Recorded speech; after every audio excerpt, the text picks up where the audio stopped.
Penyanyi Teza Sumendra kembali ke panggung teater setelah belasan tahun ia tinggalkan, untuk fokus dalam karir solonya di dunia musik. Teza Sumendra terlibat dalam pementasan musikal, Mar. Produksi Art Suara akan dipentaskan pada 15-17 Mei 2026 di Ciputra Artpreneur Kuningan, Setiabudi, Jakarta Selatan. Teza mengakui terakhir ia pentas musikal di tahun 2012, dan alasan ia menerima untuk terlibat di Mar, karena kelihatannya terhadap panggung teater. Kata Teza Sumendra ketika ditemui di Ciputra Artpreneur, Kamis, 14 Mei 2026.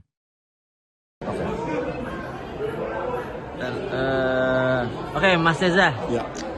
terlibat nih dalam teater musikal Mar, produksinya Art Suara. Seperti apa awal mulanya sih diajak? Jadi ini setelah terakhir saya ikut musikal tahun 2011-2012, berarti udah 14 tahun yang lalu. Akhirnya saya balik lagi kebetulan karena ini adalah bisa dibilang cinta pertama saya setelah menyanyi. Jadi saya pernah ikut beberapa musikal dan akhirnya tahun ini diajakin lagi untuk ikut musikal, balik lagi karena ternyata saya butuh kedisiplinannya. Saya butuh komitmen dalam berkarya. Jadi ini adalah salah satu sekolah untuk saya. Jadi gabung sama produksi yang besar, kerja bareng sama banyak seniman-seniman yang ada di dalamnya itu tuh bisa melatih saya untuk saya bisa kerja dalam tim gitu. Dan saya sangat membutuhkan ini sih sebenarnya, Mas. Tapi kenapa mau dan balik laginya di teater musikal Mar gitu, selain produksi yang besar ya? Iya, karena tahun lalu saya udah nonton langsung.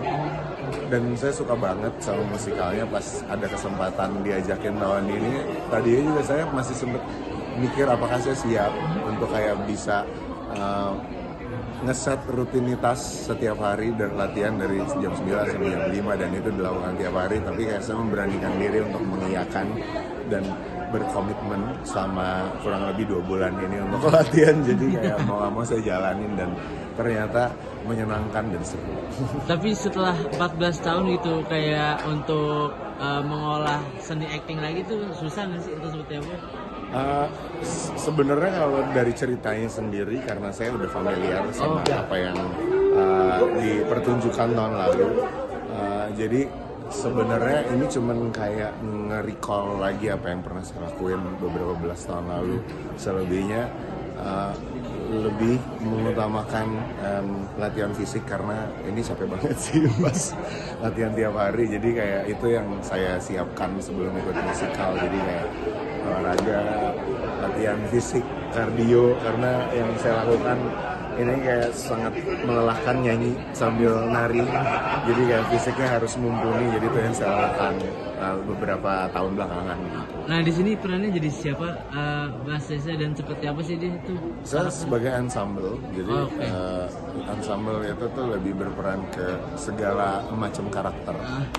Ada karakter saya ada sebagai penjual kacang, terus ada yang jadi tentara juga, terus ada yang jadi warga juga. Jadi sebenarnya tugasnya banyak dan kayak pergantian kostumnya juga banyak. Jadi itu yang menurut saya seru karena memang semuanya harus dilakukan dengan cepat. Itu di belakang panggung gimana tuh? Itu hektik semua di belakang panggung, kayak baju gue ini punya gue gitu ya. Dan itu kan semua terjadi backstage dan itu yang saya kangenin sebenarnya dari musikal, proses quick change-nya, pergantian setnya antar scene itu tuh yang ditunggu-tunggu gitu, karena kayak semua orang sibuk dengan porsinya masing-masing. Tapi itu tuh kayak apa ya, yang menjadikan The Whole Production itu jadi satu kesatuan. Kayak semua orang punya tugasnya, tapi punya kesibukan beda-beda, tapi itu tuh untuk satu show yang sama. Jadi kayak itu sangat menyenangkan buat saya gitu. Jadi Berarti ini memerankan banyak karakter nih. lebih Nah, berat itu dong, gimana lebih yang berat paling- lebih berat dan yang paling challenge yang mana?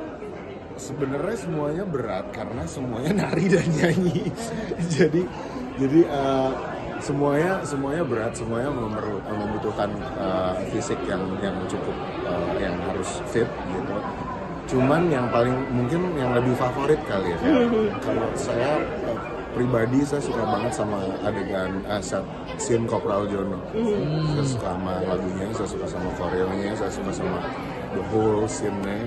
Jadi kayak menurut saya itu salah satu-satunya scene yang nunjukin maskulinitas dan femininity jadiin satu. Jadi itu favorit saya di sini. Oh, yang pegang senjata itu ya? Ada yang baris berbaris pegang, ada yang baris berbaris, ada yang perempuan-perempuannya yang nari feminin ngelilingin John. Jadi kayak sebenarnya itu tuh kayak ada dua sisi yang digabungin jadi satu gitu. Mas, Untuk menjaga ini gimana sih kualitas suara menjelang pertunjukan? Mungkin ada ritual khusus atau gimana? Sebenarnya saya berusaha untuk tidur lebih cepat, jadi istirahat yang cukup, minimal 6 jam, 6 sampai 7 jam karena basically harus punya kesiapan fisik yang bagus untuk bisa ngikutin semua rutinitas jadwal dan show-nya karena memang ini jujur sangat melelahkan dan menyenangkan di waktu yang bersamaan. Berarti nggak ngambil job ini dulu dong? Enggak. Jadi saya memfokuskan semuanya untuk musikal Mar karena memang nggak bisa ditinggal. Kebetulan karena saya adalah cast baru yang harus nyusul karena ini materinya udah ada. Saya adalah anak baru yang kecebur harus mengejar semua materi yang udah ada, jadi kayaknya nggak bisa kalau misalnya fokusnya terbagi gitu. Mas, besok udah mulai tampil nih 3 hari, 14 tahun comeback lagi, mungkin perasaannya gimana? Tegang atau seperti apa gitu?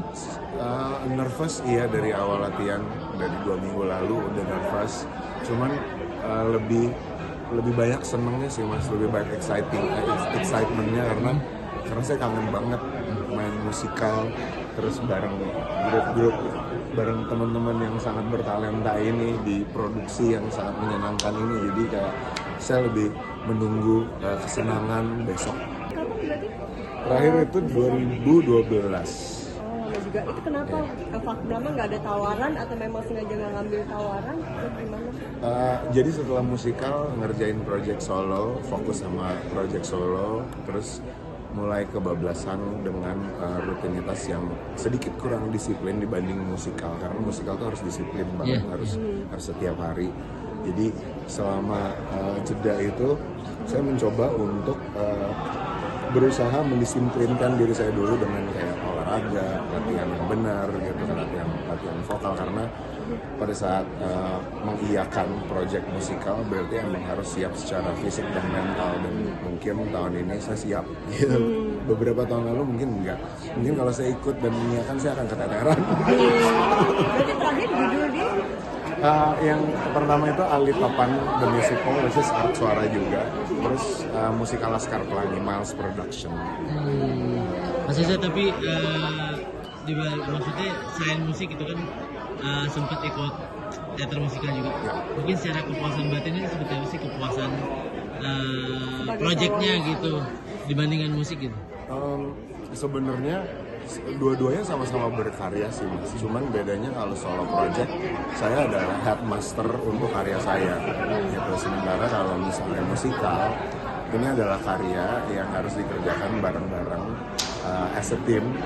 Jadi mau nggak mau di situ banyak kepala yang harus menyesuaikan segala macam karakter dan interaksi manusia di dalam satu kerjaan itu untuk kayak bisa ngelihat mungkin gue harus nurunin sedikit egonya, mungkin gue harus membantu karakter ini supaya bisa lebih ngangkat atau bisa lebih nyambung dalam cerita. Jadi sebenarnya keseruannya adalah gimana interaksi saya bisa gimana saya bisa melihat interaksi antar manusianya untuk bekerja sama gitu.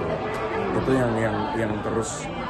yang terus menarik dalam musikal karena memang nggak bisa kerja sendiri atau harus menonjol sendiri, kayak semua yang ada di ikut, even ensemble sampai main cast pun itu tuh kayak emang harus saling lihat teman-teman yang ada di dalam produksi, juga kayak ngelihat porsi masing-masing, belajar untuk melihat diri sendiri. Setelah ini mungkin bahkan ambil lebih banyak lagi kan musikal kayak gini.